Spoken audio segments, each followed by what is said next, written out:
mengklasifikasikan beragam jenis bentuk muamalah sesuai dengan karakteristik masing-masing. Jenis-jenis bentuk muamalah itu antara lain: yang pertama, akad bisnis, muawadat. Muawadat secara bahasa artinya saling memberikan iwad atau ganti. Secara istilah, muawadat adalah pertukaran harta antara dua belah pihak, baik berupa barang, jasa, atau manfaat. Akad muawadat adalah akad yang terjadi dua arah dalam arti masing-masing pihak mengeluarkan harta untuk ditukarkan dengan pihak lainnya. Akad ini di mana salah satu pihak memberikan sesuatu untuk mendapatkan sesuatu yang lain sebagai imbalannya, seperti akad muawadah. Ini juga merupakan akad-akad yang berlaku atas dasar timbal balik yang termasuk ke dalam jenis muawadat, diantaranya akad jual beli, bai, dan sewa menyewa, ijaroh. Karakteristik akad muawadat ini yaitu tabiat akad muawadat adalah adanya kemungkinan untung dan rugi. Muawadat adalah akad komersial di mana masing-masing pihak punya kepentingan. Lalu gharar fahisi berpengaruh dalam akad muawadat. Dan yang terakhir, akad muawadat pada umumnya bersifat mengikat, al-luzum. Akad muawadah merupakan salah satu bentuk akad dalam sistem bank syariah, yaitu akad tukar menukar hak atas dasar menimbal balik atau disebut akad tukar menukar. Akad jual beli dan ijaroh yang diimplementasikan pada operasional bank syariah dalam bentuk pembiayaan. Nah, yang kedua, tabarru'at. Nazih Hamad mendefinisikan akad tabarru' sebagai pemberian harta atau manfaat dari seorang mukallaf kepada orang lain, baik langsung ataupun di kemudian waktu, tanpa imbalan yang biasanya untuk maksud melakukan kebaikan.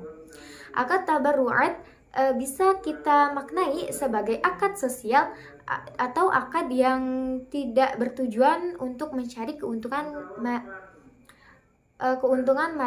material, melainkan untuk tujuan kebaikan. Tabarru adalah semua bentuk akad yang dilakukan dengan tujuan kebajikan dan tolong menolong, bukan semata untuk tujuan komersial atau sumbangan. Akad tabarru'at atau akad sosial adalah akad yang didasarkan pada ta'awun dari salah satu pihak akad, seperti akad hibah, akad i'arah, dan akad wakalah. Dalam akad tabarru, pihak yang berbuat kebaikan tersebut tidak berhak mensyaratkan imbalan apapun kepada pihak lainnya. Imbalan dari akad tabarru adalah dari Allah Subhanahu wa Ta'ala, bukan dari manusia. Namun demikian, pihak yang berbuat kebaikan tersebut boleh meminta kepada counterpartnya untuk sekedar menutup biaya, cover the cost, yang dikeluarkannya untuk dapat melakukan akad tabarru tersebut. Tapi ia tidak boleh sedikit pun mengambil laba dari akad tabarru itu. Akad yang masuk ke dalam jenis tabarru'at antara lain hibah, wasiat, wakaf, i'arah atau pinjam meminjam, dan qard atau utang piutang.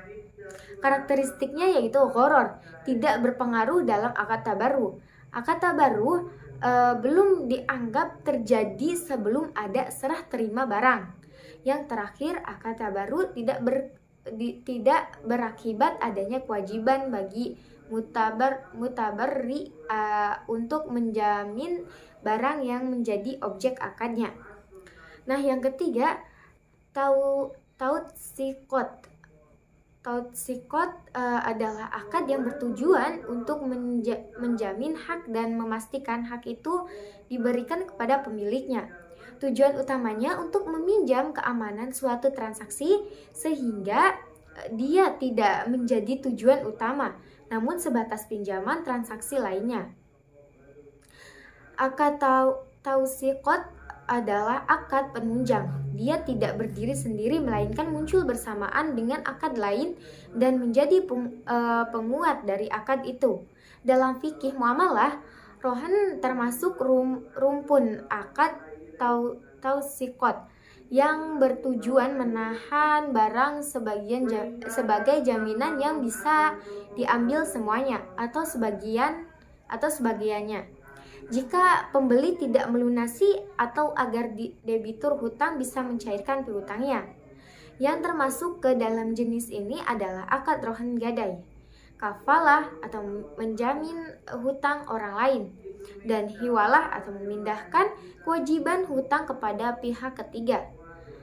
Ketiga jenis akad ini tidak berdiri sendiri melainkan muncul bersamaan dengan akad utang piutang.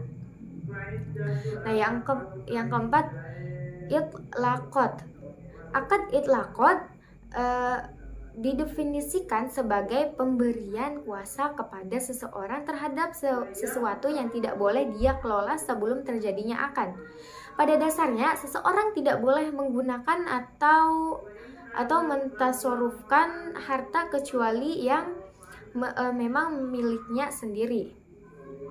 Dengan adanya akad itlaqot ini, seseorang boleh mengelola atau menggunakan harta yang pada awalnya dia tidak memiliki hak atas harta itu. Yang termasuk ke dalam jenis ini adalah akad wakalah, yaitu pemberian kuasa atas orang lain untuk bertasarruf dengan harta milik pemberian kuasa muwakil. Seperti pada saat Nabi menyuruh sahabat Urwah Al-Barigi membeli seekor kambing dengan uang satu dinar. Maka Nabi di sini berlaku sebagai muwakil, pemberi kuasa, sedangkan Urwah sebagai wakil. Urwah boleh menggunakan utang satu dinarnya Nabi yang pada awalnya tidak diperbolehkan karena itu bukan miliknya. 5. Akad masyarakat. Akad musyarokat berasal dari kata syirkah yang berarti bercampur. Musyarokat secara istilah adalah akad antara dua pihak atau lebih untuk bercampur dalam suatu usaha dengan penyerataan modal dan pembagian keuntungan sesuai kesepakatan, dan dalam pelaksanaannya bisa ditunjukkan salah satu dari mereka. Musyarakah juga merupakan transaksi yang tujuannya mendapat keuntungan dengan menggabungkan peran banyak pihak untuk bersama-sama mendapatkan keuntungan. Akad-akad yang termasuk ke dalam jenis ini diantaranya syirkah al-inan, syirkah al-mufawadah, syirkah al-wujuh, syirkah al-a'mal, mudorobah, muzaro'ah, dan musaqoh. Nah, yang keenam, akad al-hifz. Akad memelihara seperti memberi kepercayaan kepada orang lain untuk menjadi suatu barang seperti wadi'ah, titipan. Yang terakhir, akad isqot. Isqot artinya menggugurkan. Maka akad isqot adalah akad yang bertujuan untuk menggugurkan kepemilikan atau hak dari seseorang. Karakteristik akad isqot antara lain. Nah, yang pertama, akad isqot memiliki tujuan yang sama dengan akad tabarru'at, yaitu untuk maksud kebaikan. Bedanya, dalam akad tabarru'at terjadi serah terima barang atau manfaat, sedangkan dalam akad isqot hanya pembebasan hak atau kepemilikan. Nah, yang terakhir, horor tidak berpengaruh. Nah, yang kedua, horor tidak berpengaruh dalam akad isqot sebagaimana dalam akad tabarru'at. Yang terakhir, akad isqot tidak membutuhkan kabul atau pernyataan sebagai respon dari pihak kedua yang termasuk ke dalam akad.